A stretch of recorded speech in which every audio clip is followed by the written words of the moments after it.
नमस्कार, मैं यशवंत। गलवान घाटी में भारतीय जवानों की शहादत को मैं नमन करता हूं। पूरी दुनिया इस चीज़ को जान चुकी है कि जिस कायराना हरकत का परिचय दिया है चाइना जैसे देश ने, बिलैटरल बातचीत के जरिए जिस प्रकार से हमारे भारतीय जवानों के ऊपर प्रहार किया गया, ये पूरी दुनिया जान चुकी है। तो ऐसे में दोस्तों, हमारे भारत के तमाम कोनों से, तमाम शहरों से, राज्यों से जिस प्रकार से विरोध प्रदर्शन चल रहा है कि चाइना की तमाम उन कमोडिटी प्रोडक्ट्स या फिर एप्लीकेशंस को बैन किया जाए, उनका बायकट किया जाए, तो ऐसे में कई सारे सवाल भी उठ रहे हैं। कुछ लोगों ने हमसे पूछा भी है, कहा भी है, तो उसके बारे में बताएंगे कि कौन कौन से एप्लीकेशन फिलहाल बैन किए जाएंगे। पहले आपको बता दें, उत्तर प्रदेश पुलिस महकमा जो है भी इससे पीछे नहीं है।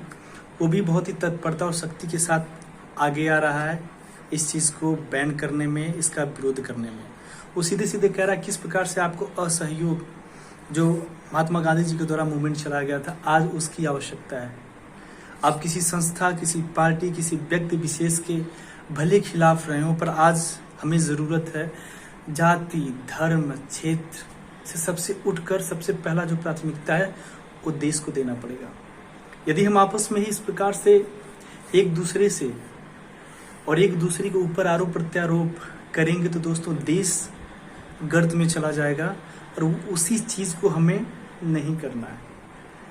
IGSTF अमिताभ यश जी ने भी तमाम अंतरिम के माध्यम से अपने डिपार्टमेंट के लोगों से भी कहा है कि जहां पर भी चाइनीज एप्लीकेशंस हो उनका बहिष्कार करिए, अपने परिवार के लोगों के सेलफोन लेकर उनको अनइंस्टॉल करिए, क्योंकि कई खुलासे किए जा रहे हैं। आपको पता होगा इस समय 52 एप्लीकेशंस को आइडेंटिफाई किया गया है जिसके माध्यम से जो चाइनीज लोग गाँव में लाइट कटी जाती है, उसके बाद इसलिए दिक्कत हो गई। तो आपको पता है 52 जो चाइनीज एप्लीकेशन है उससे पूरी तरह से बैन करने की जिस तरह से देश के अन्य कोनों से मांग उठ रही है।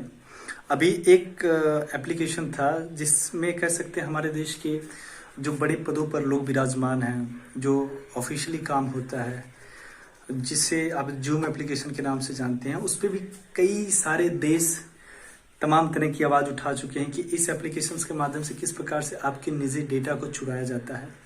एक तरह से तीसरा व्यक्ति भी आपकी बातों को सुनता है, देखता है, उसके बाद इसे पूरी तरह से प्रतिबंधित कर दिया गया भारत जैसे देश में। और इसे लेकर तकरीबन 53 एप्लीकेशंस हैं। तो दोस्तों, हाँ, आपको बता दें, चाइना जैसा देश हमारे देश में सांस्कृतिक रूप से भी हमला कर रहा है। हमारे देश में टिकटॉक, हेलो और तमाम अन्य एप्लीकेशंस की मदद से किस प्रकार से हमारे देश में फुहड़पन कर रहा है। पर कुछ लोग ऐसे भी हैं दोस्तों जो टिकटॉक और हेलो बिगो जैसे ऐप के माध्यम से लोगों को अवेयर करते हैं, लोगों को वो जानकारी प्रोवाइड करते हैं जो कोई नहीं दे सकता। पर कुछ लोग ऐसे भी हैं जो दोस्तों पूरी तरह से गंदगियां मचा रखे हैं, उनको गाली दे रहे हैं तो इनको गाली दे रहे हैं, वहाँ पे नंगा नाच चल रहा है तो ये हो रहा है। यही सारी चीज़ें हैं, आपको देखने को मिलेगा। पर दोस्तों, ऐसे में क्या है कि जिस तरह से तमाम एजेंसियों के माध्यम से खुलासे किए जा रहे हैं, चाइना जैसा देश जब उसे पता है कि अब जो युद्ध होने की स्थिति है, तो ऐसे में वो साम दंड भेदभाव सारी चीज़ें अपनाएगा। तो ऐसे में क्या है कि हमारी ये प्राथमिकता बनती है कि सबसे पहला जो हमें आह्वान करना है लोगों से, खुद से, कि किसी प्रकार का सहयोग न दिया जाए। 1 रुपये की यदि वो हमसे लेता है किसी भी रूप में तो उसे भी रोका जाए। और एक सवाल ये भी उठता है दोस्तों, जब आपको पता है कि तमाम एजेंसियों के माध्यम से खुलासे हो रहे हैं कि जो एप्लीकेशंस हैं, एक तो उन्हें रेवेन्यू जनरेट हो रहा है चाइना जैसे देश को, दूसरी चीज़ ये है कि इनके माध्यम से जो आपकी प्राइवेसी है उसे भंग की जा रही है, उसका डेटा चुराया जा रहा है। तो इससे पहले एजेंसियां कहाँ थी? मतलब इसे जब आप, ऐसा तो नहीं है जब से युद्ध की स्थिति 2 देशों के बीच में बनी हुई तभी से ये चीज़ें खुल के आई हैं। इससे पहले भी स्थिति आपको पता होगा, तो आपको पहले स्टेप लेना चाहिए था ना। ऐसे कई सारे सवाल हैं, क्योंकि कुछ लड़के भी हैं जो टिकटॉक, हेलो और वीडियो के माध्यम से तमाम फेम पा चुके हैं, उनका नाम भी हो चुका है। तो ऐसे में वो इस चीज़ को अपोज कर सकते हैं। पर याद रखिए, जब देश की बात हो, राष्ट्र की बात हो, तो आप पहली प्राथमिकता देश को दीजिएगा। और मैं भारतीय सरकार से ये आह्वान भी करना चाहता हूँ कि लोगों के लिए, लोगों की ज़रूरतों के लिए, क्योंकि ऐसे देखिए कुछ एप्लीकेशंस जो बैन करने की बात हो रही है, इंस्टॉल करने की बात हो रही है, उसमें आपको एक चीज़ बता दूं, कुछ प्रोफेशनली लोग यूज़ करते हैं, जैसे आपका डीयू रिकॉर्डर उसमें है, तो मैं कहना चाहता हूँ कि उसके जगह पे भारतीयों को भी एक प्रकार का आपको एप्लीकेशन बनाना पड़ेगा, जिससे हमारी ज़रूरतें चाइना जैसे देश पे कम हो। आत्मनिर्भर अगर आप बनने की बात करते हैं तो सबसे पहले जो ऐसे सेक्टर्स हैं उसमें आप, मैं नहीं कहता कि चाइना जैसे देश को आप मात दीजिए, पर कुछ ज़रूरत की चीज़ें हैं कि हमारे पास भी विकल्प हों, कि यदि हमारे पास ये नहीं है, हम जैसे निर्भरता छोड़े चाइना जैसे देश के ऊपर से, तो हमारे पास भी कुछ होना चाहिए। तो दोस्तों आपको बता दें, जो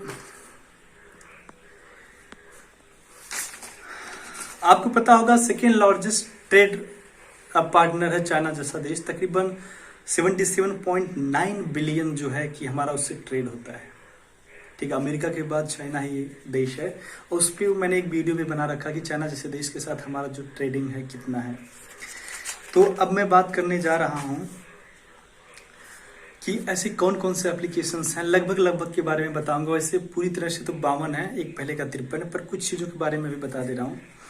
टिकटॉक है पहला, ठीक है, वॉल्ट है, हाइड वीगो है, वीगो लाइव है, वाइबो है, वी चैट है, शेयर इट है, यूसी यूज है, यूसी ब्राउजर है, ब्यूटी प्लस है, जेंडर है, क्लब फैक्ट्री है, हेलो है, लाइक है, क्वाई है, रोमवी है, शोइन है, न्यूज़ डॉग है, फोटो वंडर है, आयुष ब्राउजर है, विवा कीपीडिया, क्यूथवीडिया है, परफेक्ट कर्क है, सीएम ब्राउजर है, वायरस क्लीनर है, एमआई कम्युनिटी है, डीयू रिकॉर्डर है, यू कैम मेकअप है, एमआईआर स्टोर 360 सिक्योरिटी है, डीयू बैटरी सेवर है, डीयू ब्राउजर। चाइना जैसा देश हमारे देश के तमाम उन सेक्टर में घुस चुका है जहां पर नहीं होना चाहिए। ऐसे तमाम तरह की भारतीय कंपनियां जिसमें उसका देखेंगे इन्वेस्टमेंट बहुत ज़्यादा है। तो ऐसे में दोस्तों बहुत बड़ी चुनौती है उन कंपनियों को भी कन्विंस करना कि चाइना जैसे देश से किसी प्रकार का वित्तीय सहयोग न लें। और कुछ कंपनियां तो सीधे सीधे जो होम मिनिस्ट्री के द्वारा जो गाइडलाइंस निकाला गया है कि आप उन पर अमल करें, तमाम जगहों पर बायकट करिए, हिस्सेदारी से हटाइए, इन्वेस्टमेंट अगर वो आपके किसी भी सेक्टर में कर रहे हैं, स्टार्टअप में कर रहे हैं तो न लीजिए।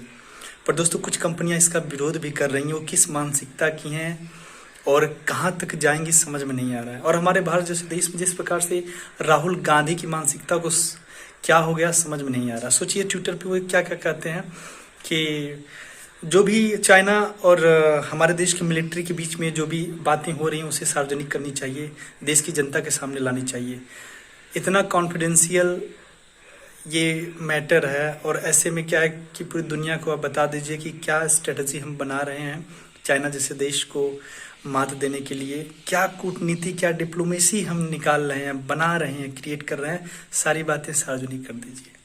तो तमाम जो बड़े बड़े बिजनेसमैन हैं उनके पास तमाम बड़ी बड़ी कंपनियां हैं, तो उनसे भी मैं आह्वान करता हूं कि आप लोगों को सबसे पहला कदम उठाना पड़ेगा, क्योंकि छोटी मोटी ज़रूरतों के माध्यम से भारत जैसा देश चाइना से मुकाबला नहीं कर पाएगा। यदि आप कहें कि टिकटॉक हटा दो, हेलो हटा दो, ठीक है, आपको सबसे बड़ा कदम तो आप लोगों को उठाना पड़ेगा, क्योंकि जितना आपके माध्यम से वो रेवेन्यू जनरेट करता है ना, यदि आप लोगों ने एक बार बायकट कर दिया, उसे बैन कर दिया, तो उसकी औकात उसे पता चल जाएगा।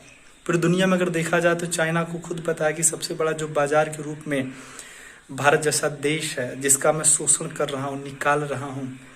ऐसे में दोस्तों ये वही उद्योगपति लोग हैं जिनके माध्यम से हमारे देश के लोगों का पैसा अपने यहाँ भेज रहा है।